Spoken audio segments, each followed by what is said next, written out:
LinkedIn News. What did you do for fun when you were 10 years old?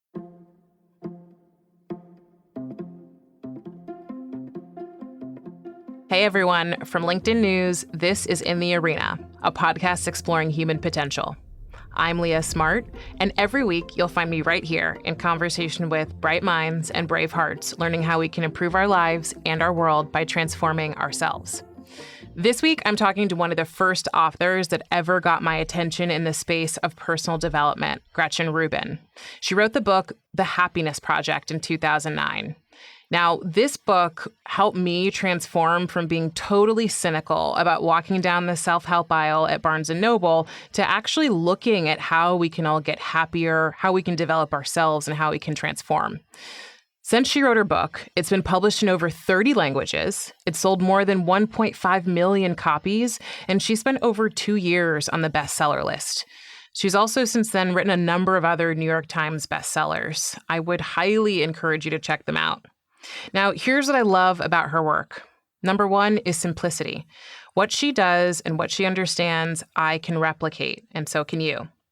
Number two is translation. Sometimes I will read a scientific journal or article that has so much powerful information, and at the same time be frustrated to know it may not translate beyond the field. Gretchen's work is translatable. And number three, she's a person who leads with curiosity and lets it unfold through her work, which I adore.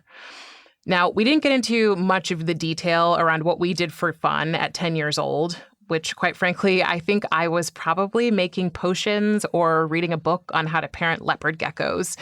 But I want you to just take a second here and think about what you loved doing when you were 10 years old.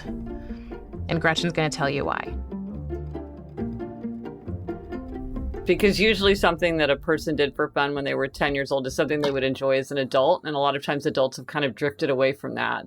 So, Gretchen, there are so many ways we could go here because your work has followed a thread, and I'm curious what the thread is from your perspective. Well, I started the Happiness Project just because I was working on my own happiness. It started out just being a happiness project for me. They say that research is me search, and that's how the Happiness Project started. And once I started researching happiness, I just found that it was this vast, limitless, endlessly fascinating subject. And I've just pursued my own interests. So, I wrote the Happiness Project, and that got me really thinking about happiness at home. It's hard to be happy if you're not happy at home. So I wrote Happier at Home. And then I started thinking, a lot of times people, they know perfectly well what would make them happy, but they have trouble doing those things. And I realized it was a problem of habit formation. So then I wrote a book about habits, Better Than Before. And then I started noticing, gosh, it's funny how people get so worked up and so excited, but just by cleaning out a closet or organizing their desk, it's like, and I feel that way myself. Like my friend who told me, I finally cleaned out my fridge and now I know I can switch careers. I thought, what? How do you explain that? And so I wrote a little book called Outer Order, Inner Calm. And now I'm working on a book about the 5 senses because I was thinking, I feel like I'm not really engaged with my 5 senses the way that I want to be and in the present moment. So I thought, okay, well, I'll write a book about that. So the through line is really like my own lack, what I feel like I need to work on or understand as I try to understand the larger subject of happiness. Yeah, I just wrote down you're following your curiosity. Yes, that's a great way to put it. Yep. Which is my favorite thing from Elizabeth Gilbert. And that's what's opened you up to these multitude of different books. I think you're so right about curiosity because I also think that with curiosity comes enthusiasm. And I think so much about when I feel enthusiastic, it just, everything feels easier. It's like you're energized by the thing that you're curious about. Yeah. And you want to share it too. So I think there's something social and sort of playful and almost goofy about enthusiasm. I think of someone like Julia Child, who just can't contain her love of French cooking. I have no interest in French cooking. And yet even I feel the pleasure of her enthusiasm and her mastery. It lifts me up too. It's contagious. And even if it's not quite contagious, you sort of feel the lift. See, I think one of the things I've really found just in human nature generally is that we're more alike than we think and we're more different than we think. And a lot of times when I think I'm super idiosyncratic and no one responds the way I do, it turns out a lot of people are just like me. But then also if I sort of assume like, well, everybody feels this way, it's probably like, maybe not, probably not. So it's like making generalizations is very tricky. Yeah. And it's, you're reminding me of your personal commandments. It makes me think of Be Gretchen. Yes, and so that's sort of the start of how we all get to our own personal or authentic type of happiness or contentment. Absolutely. Absolutely. We have to start with ourselves. And I think strangely, people skip this step because they think, well, what's the best way or what's the right way? Or if it worked for Leah, it'll work for me. Instead of saying like, well, given the kind of person that I am and my nature, my preferences, my values, how do I set myself up to achieve my aims? And that might look very different. We could both get to the same place, but take a very different road. And I think sometimes people almost get discouraged or feel like there's something wrong with them if something that works very well for someone else doesn't work for them. Of course, that's not surprising that some people are night people and some people are morning people. It's like, okay. There's sort of this, like, we have this perception of a right way to show up in the world. Yes.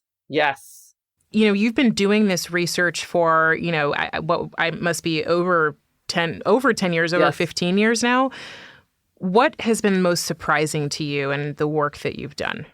Well, this is it. This is the thing that's the most surprising to me, which is that in a world that wants a one-page PDF that you can download from the internet that's going to tell you how to do it, it's like there just isn't a shortcut. You really have to just say, well, what kind of person am I? When have I succeeded in the past? What do I want that might be different from what other people want? What are the values I want to put out into the world? And it really surprised me because I have to say that when I started, I kind of thought, well, if I do the research and test things out, I'll come up with sort of a framework for success.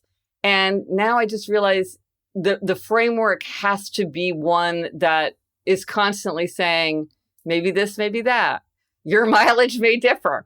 Try it a different way. You can succeed by failing. If you try one thing and it doesn't work, that's great. Now you know that doesn't work. Now it's on to something else. And also what I found is that people are so imaginative. It's so ingenious and thinking of all different ways to set themselves up for happiness. I mean, it's a source of endless fascination for me. Like, it's inexhaustible, people's creativity. So I think understanding that even though we all might have kind of core aims, like strong relationships and a healthy body, things like that, we might really set things up very differently for ourselves. And that's fine. That's absolutely to be expected. So my challenge with happiness in the last, even before COVID, was it felt like it was this fleeting thing that, we all kind of make up that there is this pursuit of happiness that's perpetual, but we expect this spike that you get when you're actually happy and the emotional state of happiness to last for some elongated period of time. And then also to be specific to an actual point in time or goal we're trying to meet, right? So like the arrival fallacy. Yeah. What have you learned are some of the myths about happiness? And is there a different way we should be looking at it today? Well, I think you're very right to point out the arrival fallacy. So that's the idea that once we arrive someplace, then we'll be happy. Once I get the promotion, or I move to a new city, or I renovate my kitchen, or I get married, we have the idea that arriving will make us happier. And just research shows that we just don't get the happiness bump from that we expect. And research shows that people are not that good at predicting what will make them happier in the future. One of the things I do not do, and I think some researchers pursue this line of thought much more, which is like the constant monitoring. Like on a 1 to 10 scale, are you at a 7? Are you at an 8? Are you at a 4? Like, I don't think like that. And if I ever at any one moment ask myself how happy I am, I just have no idea. Like the question melts my brain. So I just am always thinking about, like, if I do something, do I think over time it's going to make me happier? So I don't think about happiness. I think about being happier, because I feel like that's clear. I think when you say to somebody like, are you happy? It's sort of like, well, am I? And how do I stay there? And what does it mean? And maybe I'm happy, but I'm also unhappy, or maybe I'm also sad. And those two things can often coexist. But if you say like, Well, if you do this, do you think you'd be happier? If you started a book group, do you think you'd be happier? If you could imagine yourself sticking to exercising 5 times a week, do you think that would make you happier? People, then it's very clear to say like, yes, I think that would make me happier. Well, then that's easier rather than saying like, okay, you went for a 25-minute walk today. Do you feel happier? Because it's like, well, maybe you do, maybe you don't. That's confusing to me. So I like to think about like over the long run, as I look forward, do I think that something will make me happier? And then sometimes things don't. I wanted to play the ukulele. I was like, everybody says the ukulele is so easy. It's so fun. I had all these visions of me whipping out the ukulele and I just didn't enjoy it at all. I did not find it easy. And it wasn't the kind of thing where sometimes you break through, you have those feelings of insecurity and frustration and resentment. It's the atmosphere of growth often has this difficult starting period. And then you get through it. And I was like, I can just tell this isn't my thing. I don't think this is my jam. And I'm going to stop so I have more time for things that I think are more likely to make me happier. Your point about just saying, I can tell this isn't my thing, which sounds so simple when it comes to the ukulele, but you expand that out into relationships, careers, where we live, who we spend time with. It becomes a much more difficult experience to come to that point. Hard. How do we do this? It can be really difficult because sometimes you're thinking like, is it them or is it me? Like, is there something about this workplace or this kind of work that I'm just not suited for? Or is it just that I need to like learn and expand? And I think you put your finger right on this central tension. And the way I think about it is I want to accept myself and expect more from myself. And those two things are often in tension. And only I can know. Is this someplace where I really just need to accept myself and say, hey, the ukulele isn't my thing? Or is this a time where I need to expect more from myself and say, hey, Gretchen, push through it. If you do this for a couple months, you're going to have immense pleasure from the ukulele. And I think that there's really no answer to that other than just looking deep within yourself and thinking like you don't want to be stopped by fear. You don't want to give up too soon. But I do think that for most of us, with reflection and with honest reflection, there comes a point where you're like, you know what? There's too many things missing that are important to me. So I think a lot of times it is hard. It is stressful. But I think that we do have to figure it out for ourselves because there's no cutout answer. So how do we get happier? Like, where do we start?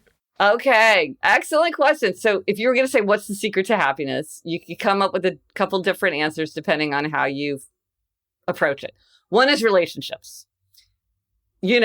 All the research shows that when you look at the people that are happy, they are the ones that have strong relationships. We need intimate, enduring bonds. We need to feel like we belong. We need to be able to confide.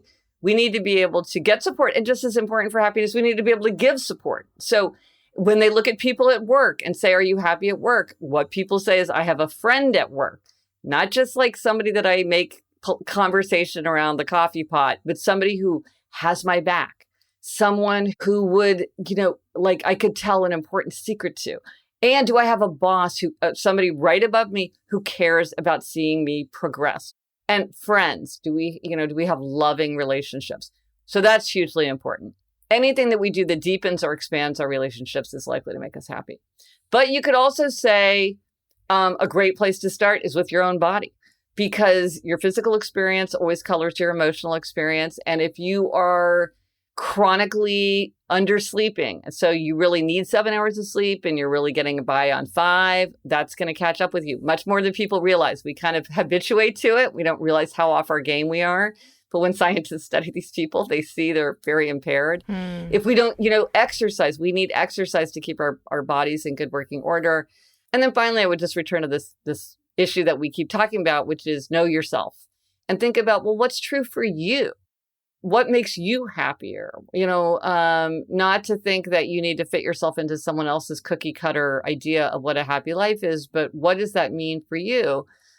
Because I think people often assume that everyone sort of wants more or less the same things. And it's just not true. And what they want and how they get there would be very different. And so I think we have to begin by thinking about ourselves. When I think about this space of the work that you and I do, I can't help but also think about the cynical people in my life that I know who go, oh God, this stuff on like positive psychology, happiness, like Yeah. what a load of crap. Yeah. What would you say to them? The thing about happiness is it has a surprisingly bad reputation. I think that some people think that, well, if you worry about happiness, you're just kind of a self-centered, self-indulgent person who just wants to like lie on the beach and drink margaritas all day.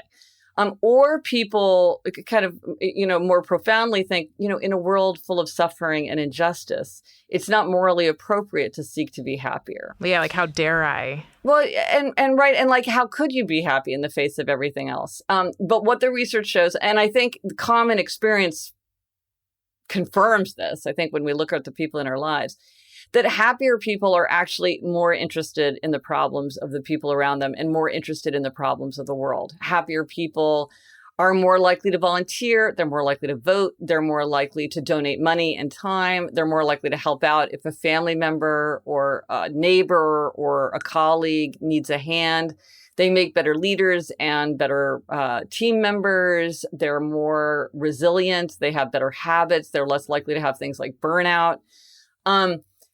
I think when we're happier, we have the emotional wherewithal to turn outward and to think about the pain of the world and the problems of other people.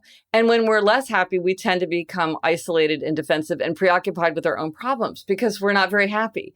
And so, if you do say like, oh, well, it's selfish to want to be happier, well, we should be selfish if only for selfless reasons, because this is really how we arm ourselves to go out into the world. And, it's like being happier doesn't make people want to drink margaritas by the beach. It makes people think like, it just seems like there should be a better way to distribute malaria nets. And I think I need to get involved in that somehow. It makes people want to turn outward. And I think this is what, people often will quote that cliche of like, put on your own oxygen mask first. And I think it's a cliche because people understand that at a certain point, it's by taking care of ourselves that we then equip ourselves to care for others. Okay, we're going to take a quick break, but here's what you might want to chew on while we're away. The first place to start creating a happier life is within yourself. You are the only person that has the unique equation for your own happiness. And while it's enticing to attach the feeling of happiness to an arrival point like a promotion or a move, a wedding, a family, or a retirement, that robs you of your power today. So instead, you can ask the question, will this action make me happier over time? And that shifts the narrative from the outcome of you arriving at this point to an ongoing action you can be present to. Studies have also shown that it will actually make you happier to focus there. When we get back, Gretchen helps us get clear on how to use our tendencies to cultivate our happiness.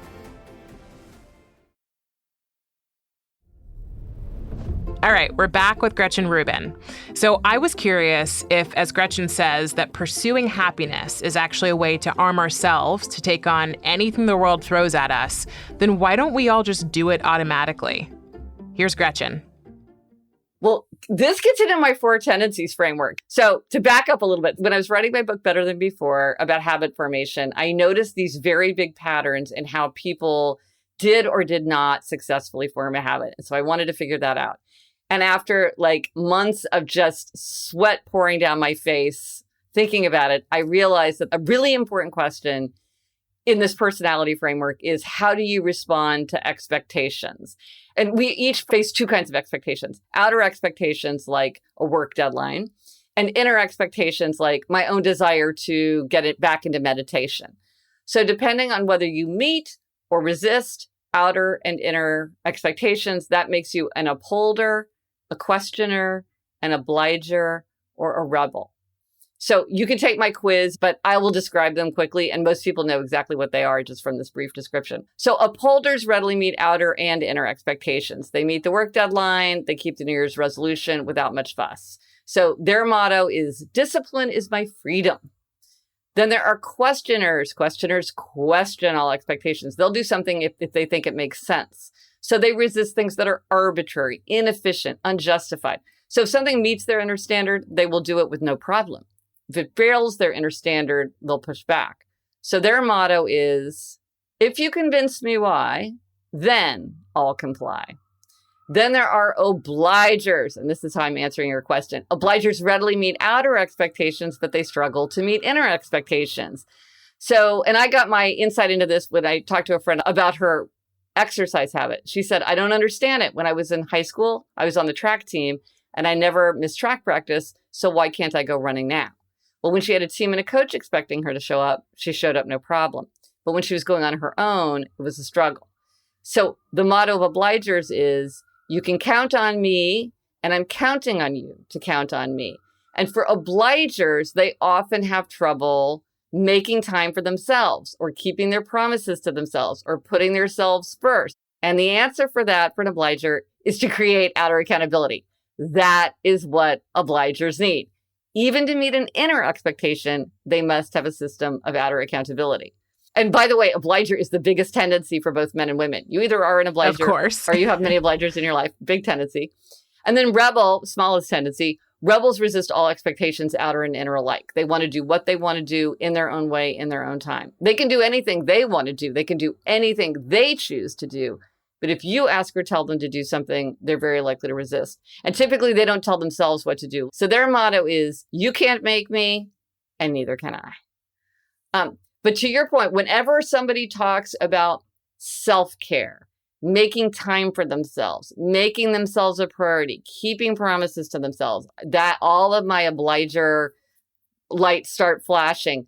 That is usually the sign of an obliger. Mm-hmm. And therefore, the solution is to create outer accountability. You want to read more? Join a book group. You want to exercise more? Take a class, work out with a trainer, work out with a neighbor who's going to be annoyed if you don't show up, raise money for a charity.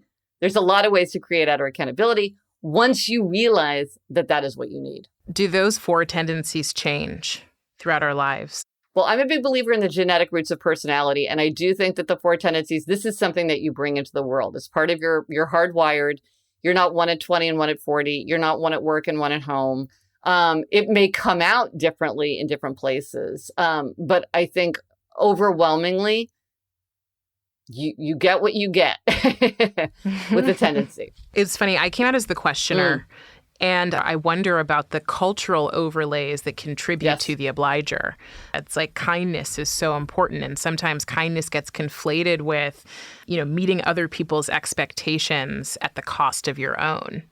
And so I wondered about that too. I certainly can remember points where I've been much more in the obliger place, but then after my own kind of personal transformation, I'm much more of a questioner, but still get kind of pulled back into the obliger based on sometimes just the culture or the system that I'm sitting within, whether it be, family, friends, or, work. Well, certainly our values contribute to it. And so if you have a very high value of consideration for others or supporting others, you might go very far out of your way to meet other people's expectations. And that would be true of all the tendencies. It's interesting about the culture, because I almost feel like people explain the habits that they perceive in themselves through culture. It's like how they explain their own pattern of behavior rather than understanding that they're behaving a certain way. So obligers will often say something like, well, I always put other people's needs in front of my own. And I'm like, I don't think that's what's actually happening. I think what's actually happening is that you're meeting outer expectations. And that seems like a very subtle difference, but it's actually incredibly important because the solution is, okay, well, let's give you some outer accountability for that. And then you're all of a sudden going to be in a very different place.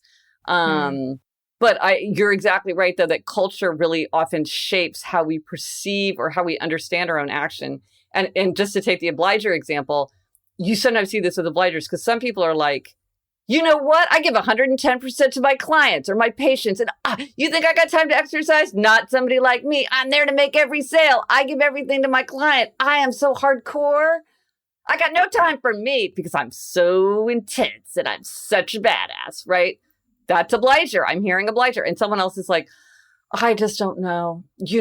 I keep my promises to other people that time and time again, I break my New Year's resolutions. And when it comes to me, I don't know if I'm lazy or I'm putting everybody's needs in front of my own. Okay. This is the same behavior, right? But one Mm-hmm. person has found a way to kind of like see it as like a value. It's like a self-righteous. Yeah, Or it's kind of like, oh yeah. And I'm going to claim that. And then someone else is feeling bad about it. But it's the same. But to me, it's the same pattern of behavior, which is you're doing everything at work that you're being asked to do. But when it comes to something like exercise, you feel like you never are you're not keeping that. And it's sort of like, it doesn't matter what your explanation for it is, because the same solution would be, okay, now we need to create a system of outer accountability for you, because that's probably what's going to work. But absolutely, it's culture. There's so many ways that go into how we understand that pattern. I love that this is pointing to it's like different strokes for different folks, right? Like not everybody's solution is going to work. If we just even look at these 4 different tendencies, I actually would be more frustrated by being a part of like a book club. Like that would create more stress and pressure for me. It's probably what tells me I'm a questioner. I'm not an obliger. I'm like, that doesn't make sense. Right. But I can read on my own and be fine. It sounds like what you're saying is, the first piece in how we cultivate our own happiness is understanding ourselves and then starting to define what matters to us. Yes, and what works, because exactly as you say, something that works very well for one person could be actually counterproductive for someone else. And there's immense power in all 4 tendencies. They all have strengths, they all have weaknesses, and it's really a matter of just sort of figuring out the strengths and the weaknesses so you can harness the strengths of it. But if somebody keeps telling you that you're doing it wrong, well, then that's going to get in the way. So it's really like somebody saying to you, okay, it turns out that a book club isn't a good way. That doesn't make you want to read more. All right. Okay. But what is the kind of thing that would work for you? That's very different from saying like, well, what's wrong with you? Like everybody knows that to-do lists are like the first thing that everybody tells you to do. It is the first thing everybody tells you to do, but they don't work for everybody. There's no magic one size fits all solution. So on that topic, once you've decided or kind of moved into this place of saying, all right, I understand myself, something I think a lot of people still have trouble with, and I think it's the reason we all like, personality and values tests, is just understanding like what matters to us. Yes. I loved your personal commandments because it's a clear, and I'd love for you to share what it is and how to do it. But it's a very clear way to start connecting to yourself. It's a way to think about how you want to show up in the world, right? Yeah, because you would think, oh, well, what could be more obvious than to know myself? Because I just hang out with myself all day long. Like, of course I know myself, but it's like the great challenge of our lives, I think, is to try to truly understand ourselves. Yeah, so I did this exercise of writing my personal commandments, and I happen to have 12, but there's no magic to 12. And what I was trying to do was to come up with sort of the big principles by which I wanted to live my life. So these weren't things like make my bed every day, which are sort of like the habits that I want to follow, or like I go to the Metropolitan Museum every single day. It's so fun. That is not a personal commandment. It was more like, okay, what are the big ideas? So the first one, and you mentioned this before, is be Gretchen. Because this is the idea that I have to like always accept myself and expect more from myself, but I always have to like remember to think about, well, what is true for me? Not my fantasy self, not what other people want from me, but what is really true for me. And I would say that's probably my most important personal commandment. And then there are some that are aimed at sort of my own personal limitations or challenges. So one of them is spend out. I am one of these people who has kind of a hoarding nature. Like I'll often save things. Like I'll save things like I pick a 1-word theme for the year, and my word this year is salt. And my sister got me a t-shirt that says salt on it. And it's like, I wanted to save it because I'm like, I like it so much.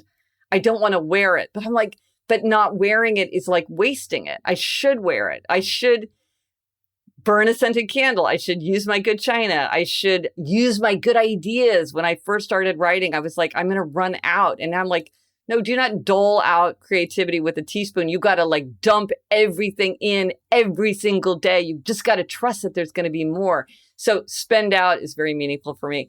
And related to that, so I have a spiritual master. My spiritual master is Saint Therese of Lisieux, even though I am not Catholic. And Saint Therese wrote, when one loves, one does not calculate.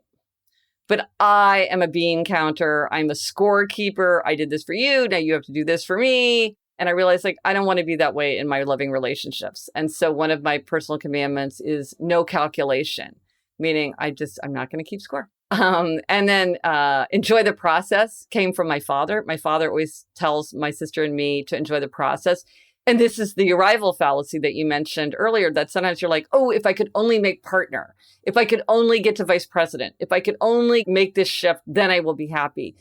But sometimes we don't always get what we want. Things don't always turn out the way we hope.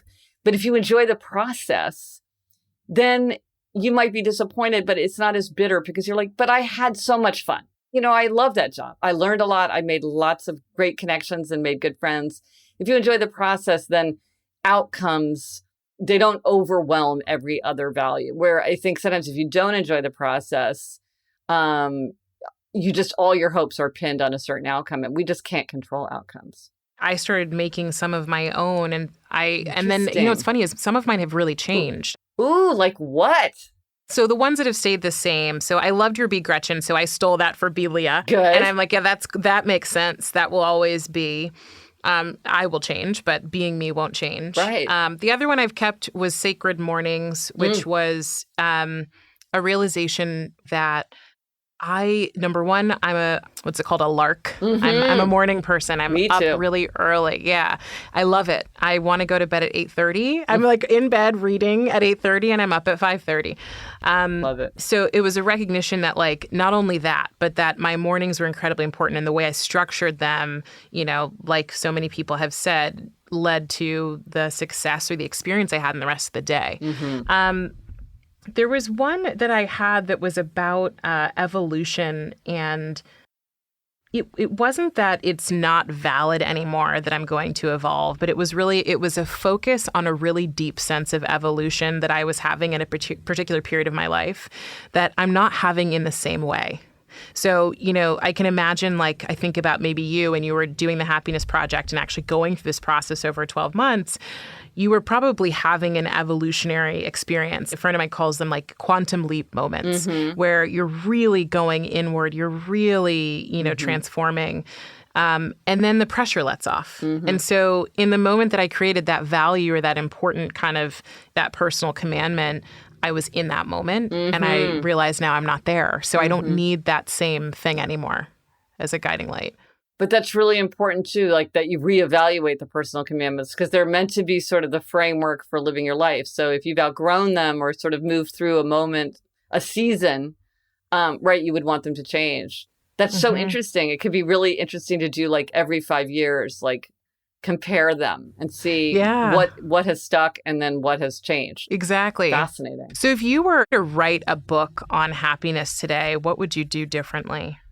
I would have a much bigger emphasis on, you may do it differently. I mean, I wrote the book through the lens of my own experience. I always write through the lens of my own experience. So in that way, I was true to that idea that, this was like, I'm talking about myself so that you can think about yourself, because sometimes it's hearing this, someone else's story is the thing that is the most helpful to us to think about, well, what would I do differently? Or what could work for me? Like, that's very helpful. But just understanding much more than I did then, that my responses were so colored by my own nature, much more than I realized at the time. Got it. And so it would be more about people being able to personalize, but it sounds like maybe the frame of what you're talking about would stay the same. Yes. And I think almost all of what I wrote would be the same, because what I wrote about was what worked for me. But I think I would just understand kind of the way that I was talking about it. I would be a little bit less confident. It's funny because I have an aphorism project. I'm writing a book of aphorisms, and aphorisms are like sweeping statements about all of human nature. So I love writing sweeping statements about human nature. It's like my hobby. But you have to understand, like, what is the limitation of what you're saying? So, I drop in a sometimes or most instead of everybody. I'm not quite as confident about a lot of the things that I say. Or I would just be even more clear about what works for me. So, we're in beginning of 2022. Hopefully, I think most of us are in the hopeful state that this is the beginning of a new era for all of us. What advice would you have for people as, we're talking about this concept of understanding self and of happiness, but also recognizing, not everybody's even in that place yet?